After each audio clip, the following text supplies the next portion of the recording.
មុននឹងឈានចូលទៅទស្សនាក៏សូមធ្វើការលំអង្កាយគោរពនិងជម្រាបសួរទៅកាន់ពុកម៉ែបងប្អូនទាំងអស់គ្នាដែលបានចូលមកទស្សនានៅតម្រុយឆ្នោតអាវងហើយនៅថ្ងៃនេះផងដែរក៏បានយកជាតម្រុយឆ្នោតយួនយកមកធ្វើការចែកលេខជូនទៅកាន់ពុកម៉ែបងប្អូនទៀតហើយចំនួន3គ្រាប់ហើយបើពុកម៉ែបងប្អូនស្រឡាញ់នៅវីដេអូមួយនេះក៏ដូចជាពេញចិត្តដែលតែងតែចង់ទស្សនាជារៀងរាល់ថ្ងៃក៏សូមពុកម៉ែបងប្អូនកុំភ្លេចជួយចុច Like Subscribe និងដាក់នៅសញ្ញារូបកណ្ដឹង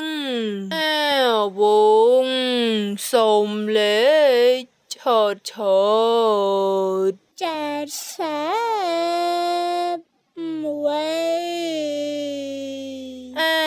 វងសូមលេខឆត33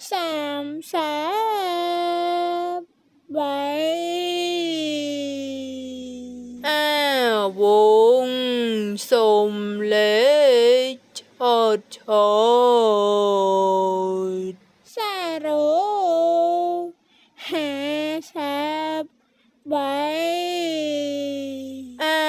វ